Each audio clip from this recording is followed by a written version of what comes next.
yo el privilegio de presentar a María Victoria Uribe y ustedes y yo el privilegio de oírla y estar con ella un rato. María Victoria Uribe es antropóloga de la Universidad Nacional de Antropología e Historia de México. Tiene una maestría en Historia de la Universidad Nacional y tiene también un doctorado en Historia de la Universidad Nacional. Tiene alrededor de 6 libros publicados ya. El primero se llama Matar, Rematar y Contramatar, sobre la violencia de los años 50 en Colombia. Tiene otro libro sobre el mismo tema y relacionado también con el... relacionado también con el asunto del paramilitarismo, que se llama Antropología de la Inhumanidad. Tiene un tercer libro que se llama Limpiar la Tierra. Tiene un cuarto libro que se llama Guerra y Poder entre Esmeralderos. Y tiene un sexto libro que se llama Salvo el Poder, todo es ilusión, que está recientemente publicado por el Centro Editorial de la Universidad Javeriana. Hasta hace poco fue directora del Centro de Publicaciones del ICANN, del Instituto de Antropología e Historia, y también fue investigadora activa en el Instituto Pensar, adscrito a la Universidad Javeriana. Hoy es miembro del grupo Memoria e Historia y sigue productiva para nuestro beneficio. Entonces los dejo con ella y muchas gracias por estar acá.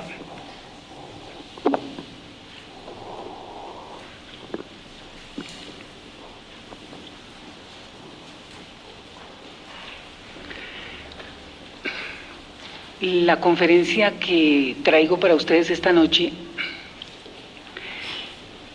es una síntesis en muchos sentidos del trabajo que yo vengo realizando desde hace casi 30 años sobre masacres y violencia extrema en Colombia,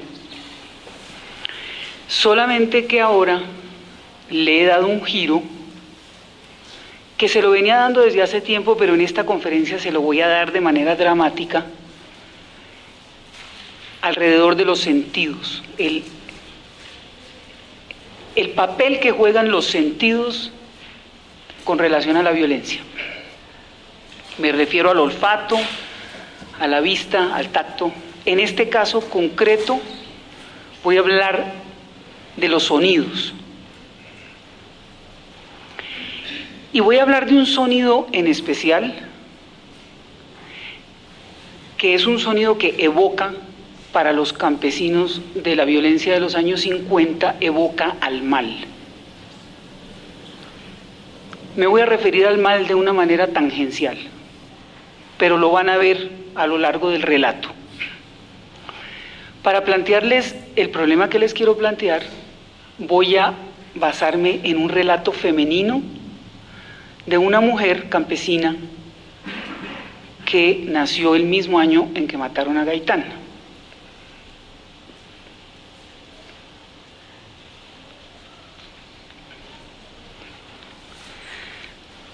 No podemos confinar la memoria a una esfera puramente subjetiva, pues se trata de una práctica material que está mediada por la cultura y que se activa a partir de ciertos actos, circunstancias u objetos. La memoria es un metasentido que conecta y cruza todos los sentidos, aunque cada sentido tenga su propia memoria. La experiencia sensorial de la memoria supone la existencia de un artefacto que condensa múltiples significados e historias y que puede evocar memorias acumuladas y ancladas en los sentidos. Me voy a referir a una experiencia sonora que está investida de memoria sensorial, que proviene de vivencias sociales traumáticas mediadas por el silencio, y que nos remite al periodo histórico de la violencia con mayúsculas. Se trata del sonido del cacho de venado, un sonido lacónico y triste que en algunas partes de Colombia está íntimamente ligado con el carácter innombrable del mal. Cuando los campesinos hablan del mal, se están refiriendo a una presencia que es capaz de causar dolor debido al ejercicio de una extrema crueldad. Matilde es una mujer nacida en el pueblo de Macaravita, en Santander, el mismo año que mataron a Gaitán. Cuando ella nació, la provincia de García Rovira apenas se asomaba a los avances de la modernización. Las comunicaciones entre Bogotá y los diferentes departamentos eran muy precarias, geográficamente accidentadas y en algunos casos inexistentes. Y lo característico eran los caminos sin pavimentar y los senderos para mulas y caballos. Eran pueblos aislados y volcados sobre sí mismos. En el pueblo donde Matilde vivió de niña, los espacios de sociabilidad eran los bares, las cantinas, la iglesia y el mercado. Los campesinos de las veredas los frecuentaban los domingos y días de fiesta cuando se trasladaban a los pueblos. En efecto, durante los fines de semana, los campesinos dejaban sus viviendas aisladas para desplazarse hasta las cabeceras municipales y pueblos cercanos con el objeto de comprar y vender los productos agrícolas. Entre semana, las mujeres se dedicaban a los trabajos domésticos, mientras los hombres trabajaban en las labores agrícolas y hacían las reparaciones necesarias en las fincas de su propiedad. El modelo de familia patriarcal que imperaba por esas épocas de la violencia imponía ciertos códigos de honor que exigían la defensa y reivindicación de los agravios mediante el ejercicio de la agresividad. Tal y como lo afirma la antropóloga Virginia Gutiérrez de Pineda en sus escritos sobre la familia en Colombia, las pugnas partidistas se veían reforzadas por los códigos de honor y viceversa, sumiendo a comunidades enteras en situaciones de violencia endémica. Los códigos de honor familiares también incidían en la relación entre hombres y mujeres y entre mujeres, obligando a los varones a defender a los miembros de la familia de las agresiones externas y dotándolos de una serie de derechos sobre las mujeres y sobre los menores. En muchas partes de la región andina colombiana, el honor ha sido algo sagrado que se defiende con la propia vida y con la muerte del ofensor. En la socialización temprana, la sociedad campesina alimentaba un ámbito propicio para que la agresividad masculina se mantuviera latente, impregnando las relaciones interpersonales. Las ofensas al honor, las burlas y las provocaciones disparaban la agresividad, mientras que las heridas y las muertes profundizaban las distancias ya de suyo considerables entre liberales y conservadores. En ese escenario de retaliaciones mutuas, la venganza de la sangre formaba parte del tejido social de lealtades primarias y esta, a su vez, se entreveraba con la identificación del campesino con su partido político. En efecto, la venganza alimentaba los sentimientos y servía de telón de fondo a muchos de los altercados sociales. Como sucede con todas las sociedades en las cuales el honor juega un papel central, entre estos campesinos la familia de sangre hacía parte de la propia identidad. Debido a ello, cuando se quería eliminar a alguien, era frecuente el exterminio de toda la familia. Matar al enemigo suponía necesariamente matar a la mujer y a los hijos, ya que dejar a algún miembro de la familia vivo era exponerse a que éste con el tiempo se encargara de vengar a los suyos. Y esto irremediablemente ocurría a menos que se formalizara verbalmente la voluntad de que no sucediera. En un estudio reciente, Rhonda Copeland considera la violencia doméstica contra las mujeres como un sistema alternativo de control social paralelo al sistema legal formal. Se trata de un sistema de castigos personalizados que en el seno de las sociedades donde priman las familias patriarcales son vistos como normales. Los castigos y los golpes físicos pretenden domesticar a la mujer, obligarla a asumir una actitud obediente y restarle autonomía. Como en otros países de América Latina, en Colombia la vida de las mujeres campesinas durante los años que duró la violencia fue un asunto de supervivencia.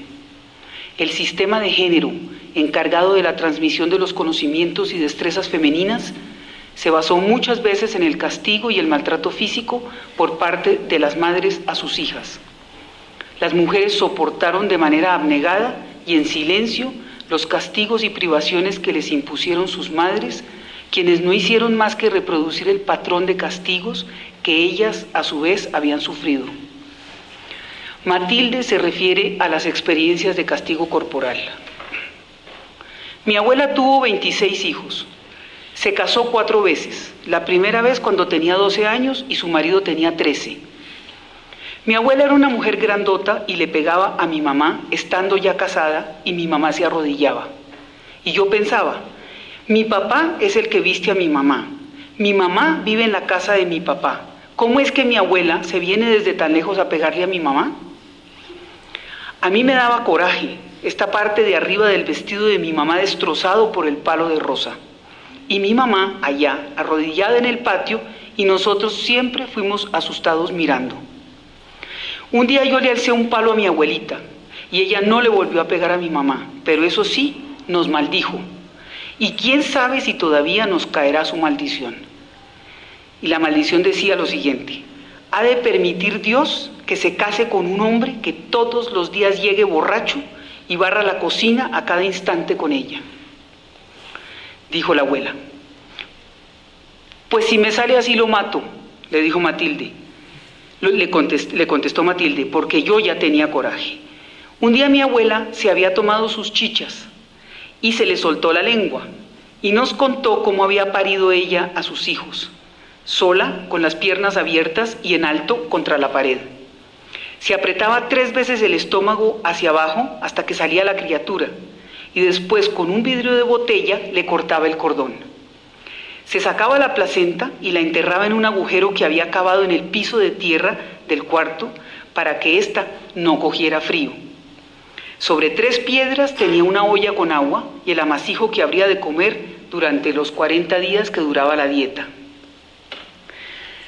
Las mujeres crecían al lado de sus madres y abuelas y desde niñas realizaban trabajos pesados y permanentes. No había espacios para el juego ni la diversión, y los continuos castigos corporales llenaban a las niñas campesinas de todo tipo de miedos. El miedo y el terror están constantemente presentes en los relatos de las mujeres. Dice Matilde: el miedo que yo le tenía a mi mamá cuando venía del pueblo, siempre llegaba con un palo en la mano. Que una no hubiera alcanzado a pelar el maíz, a cuajar la leche, que no estuviera todo barrido y ahí venía la golpiza. Mi mamá siempre tenía la razón. Yo tenía 10 años cuando me volé por primera vez de mi casa. Es muy fácil que mi mamá diga yo tuve 10 hijos, pero resulta que ella los engendró y los parió, pero no los crió, porque eso me tocó hacerlo a mí, porque era la mayor. Lloraba alguno de mis hermanos y yo me paraba, yo lo cambiaba, yo le calentaba algo en el fogón. Yo no le deseo eso a nadie. Una es pero muerta de cansancio, y hay una ley. A una la llaman una vez, 2 veces, pero a la tercera vez es el fuetazo. Y yo sí le tuve miedo al fuete y a que me colgaran. Mi abuelita decía que lo que nosotros estábamos viviendo no era nada comparado con lo que ella le había tocado vivir. ¿Qué no viviría mi abuelita?, dice Matilde. Durante los años de la violencia, las noticias y los rumores sobre asesinatos, masacres, mutilaciones corporales, robos de café y ganado, incendios de ranchos y parcelas impregnaban los espacios de sociabilidad. Era normal encontrar muertos entre los cafetales, en las acequias o a la orilla de los caminos. Matilde se refiere a estos hallazgos que circundaron su niñez. Cuando íbamos a la toma de agua, tendría yo unos 5 años, siempre había uno o varios muertos, y yo le preguntaba a mi abuelita, ¿por qué hay muertos en la toma de agua? Y ella me respondía que había caído una enfermedad muy peligrosa que estaba matando mucho, y que esos muertos habrían de volver.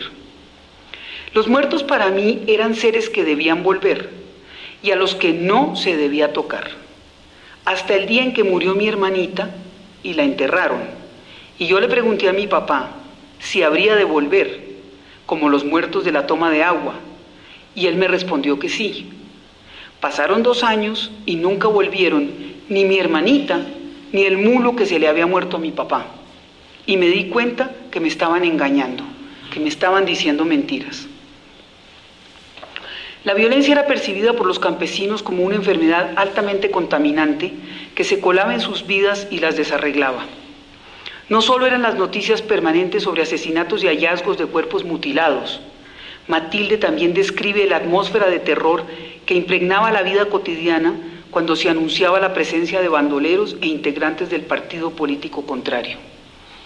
Como Macaravita, el pueblo de Matilde, era un pueblo conservador, el terror estaba encarnado en la chusma liberal, cuya entrada estaba asociada a asesinatos, quema de viviendas y planazos.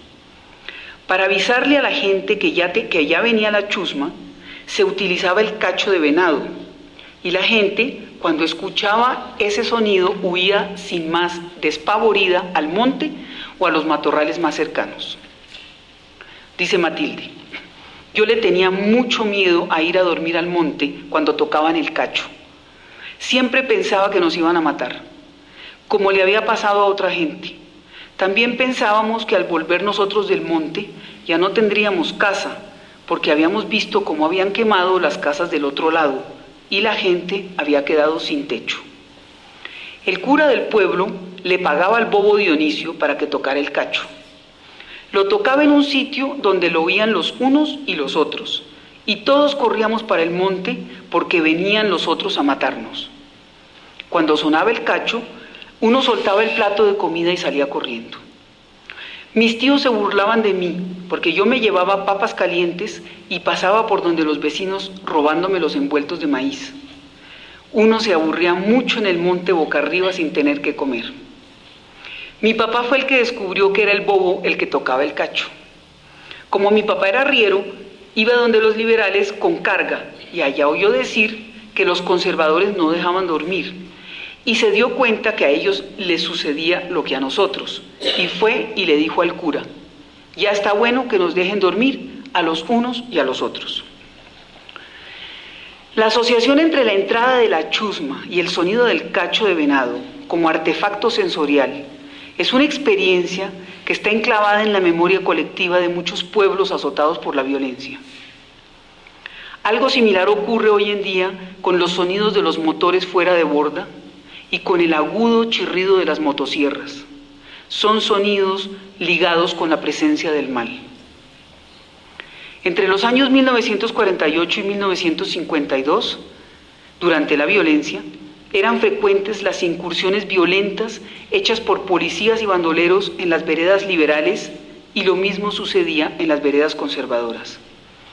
Al calor de las afrentas, las muertes y las mutilaciones que se infligían los unos a los otros, fue aumentando la acumulación del odio y la necesidad de venganza. Los campesinos que no se armaron terminaron siendo las víctimas de ese proceso de venganzas y retaliaciones. Estaban a la deriva debido a las prácticas de terror que imperaban en las zonas rurales, siempre en espera de ayudas gubernamentales que nunca llegaban y huyendo de sus parcelas por las amenazas de las cuadrillas. Cuando el acoso se volvía insoportable, migraban a los pueblos y a las ciudades más cercanas, y allí, arrimados donde un pariente o viviendo de la caridad pública, esperaban que la normalidad retornara a sus veredas para regresar. Pero cuando regresaban, encontraban su casa y sus parcelas quemadas o saqueadas. A veces tenían suerte y estas no habían sido destruidas, pero estaban invadidas por extraños. Muchas de las cuadrillas de bandoleros eran respaldadas por los caciques políticos, los hacendados y los comerciantes que las financiaban con el objeto de obtener protección por parte de ellas. Sin embargo, no en todos los casos ese enlace era claro. Hubo bandoleros actuando por voluntad propia y con objetivos difusos, operando sin el apoyo y la simpatía de sus copartidarios, pues muchos de ellos solo buscaban saquear, apropiarse de la cosecha ajena y aterrorizar a la población campesina. Las cuadrillas de bandoleros, dirigidas desde oscuros sectores de las ciudades y de los pueblos, hacían incursiones nocturnas y atacaban en forma sistemática e inmisericorde las grandes y las pequeñas fincas. Las cuadrillas generalmente estaban integradas por familiares, podían ser padres, hijos, hermanos, tíos, sobrinos, compadres, ahijados, y por algunos amigos y conocidos.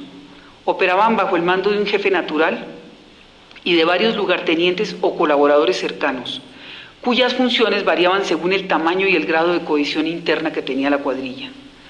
Los jefes de las cuadrillas surgían por sus hazañas y por su coraje, y sus subalternos les temían y los respetaban. A ellos les correspondía la mejor parte del botín, por lo general las armas incautadas y las prendas e insignias militares que portaban los muertos. En cambio, los radios, los adornos personales como cadenas y relojes, los machetes y el dinero en efectivo se repartían entre los demás miembros de la cuadrilla. La repartición del botín daba lugar a escaramuzas y a peleas entre los miembros de las cuadrillas.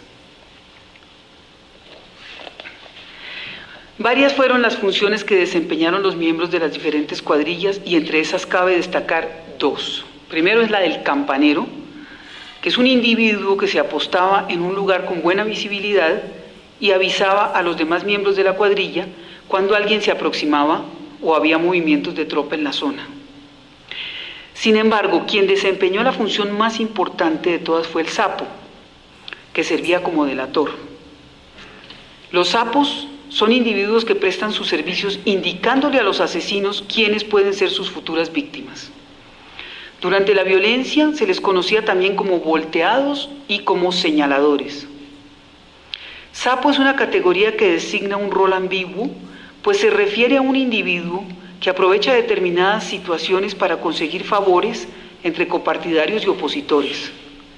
Por lo general, después de prestar sus servicios, el sapo es asesinado. La figura del sapo condensa toda la ambigüedad que puede implicar la relación entre unos vecinos que son extraños. A lo largo de la violencia, el sapo se interpuso entre amigos y enemigos, desempeñando un papel mortífero, y aún hoy en día continúa teniendo gran importancia en las prácticas de exterminio en Colombia.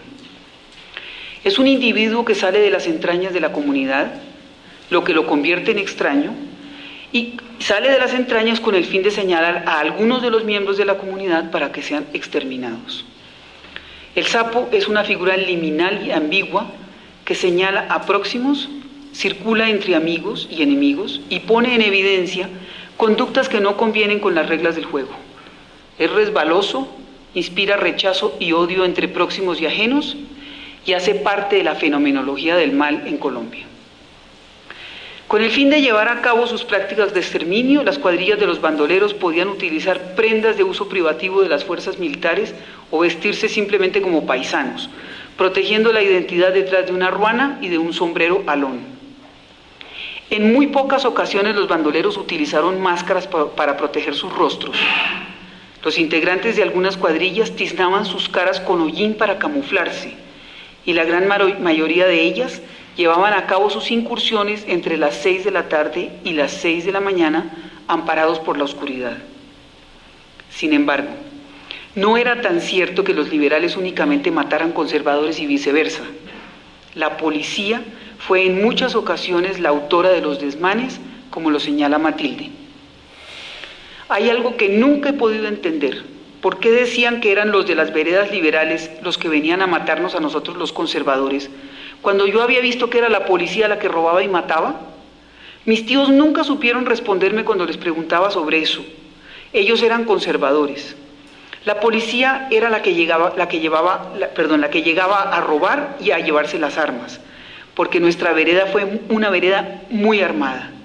Venían del pueblo y llegaban a la madrugada, siempre buscando a alguien. La policía, hasta donde yo recuerdo, es lo más salvaje y lo más miserable. La chusma era, por lo tanto, una presencia difusa, impregnada de terror, que era capaz de hacer mucho mal. Podía tratarse de bandoleros y partidarios del partido de oposición, o podía tratarse de policías o de simples salteadores. Era un grupo de gente armada con machetes y escopetas, dispuesta a cualquier cosa, y el sonido del cacho de venado era el único antídoto que, si bien no podía disolver el poder maléfico de esa masa, al menos permitía que los amenazados huyeran de la escena.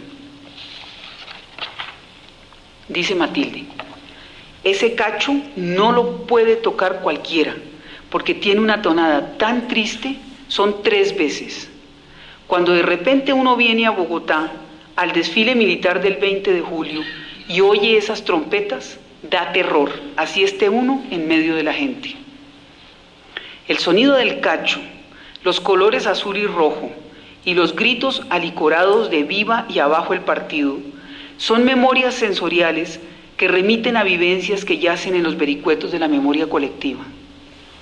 En el caso de Matilde, ella establece un vínculo inquietante entre el sonido del cacho de venado como símbolo que evoca el terror y el sonido de las trompetas militares que se tocan en las fiestas patrias. Triste asociación, si hemos de pensar en los elementos que ligan las identidades personales con lo nacional. En otros lados las asociaciones son igualmente perturbadoras. En Trujillo, por ejemplo, el símbolo del mal para los habitantes de las veredas arrasadas por la violencia es una Toyota blanca, vehículo que siempre vieron parqueado en las instalaciones del B2 y que fue el utilizado por los asesinos para llevarse a las personas que posteriormente fueron asesinadas y sus cuerpos botados al río Cauca. Los habitantes de Trujillo asocian el mal con la fuerza pública y con las instituciones de seguridad del Estado. En la localidad del Morro, en la Ciénaga Grande, el sonido del mal está asociado al del motor fuera de borda, porque los asesinos llegaron al caserío en chalupas motorizadas y en ese pueblo la gente se moviliza en canoas a remo. En Colombia, la memoria colectiva está inundada de experiencias sonoras, visuales y auditivas provenientes de encuentros furtivos o permanentes con el mal y mediadas por el trauma y por el silencio. Se trata de encuentros intempestivos que paralizan, que están asociados con la oscuridad y que implican destrucción y muerte. No hay manera de huirle a esos encuentros, al menos que existan mecanismos sociales capaces de alertar acerca de su inminencia. El cacho de venado fue uno de ellos, un sistema de alerta temprana que posiblemente salvó muchas vidas y que aún resuena en las trompetas de las fiestas patrias. Muchas gracias.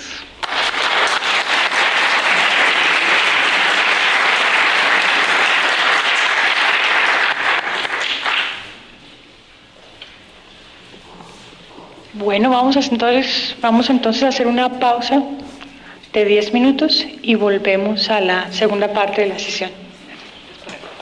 Para preguntas. Ay, pero es que está muy bien. Pero es que no ligar, imagínate que no ligar el sonido con las fiestas patrias. Eso ya hace 50 años importantísimo. De esos que tocan 3 veces, el cacho lo tocaban 3 veces, las trompetas las tocan 3 veces.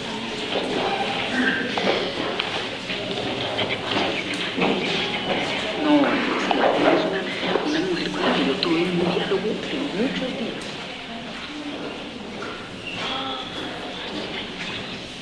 Yo te lo mando. Yo te lo mando. Sí, yo te lo mando. Yo voy a seguir explorando los sonidos interesantes.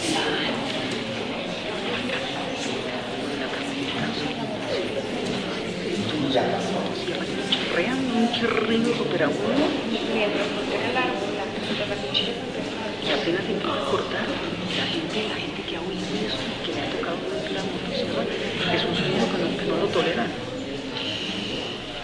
Ay, pero eso está muy bien. Sí, yo me fui por ese lado, pero me parece que chévere.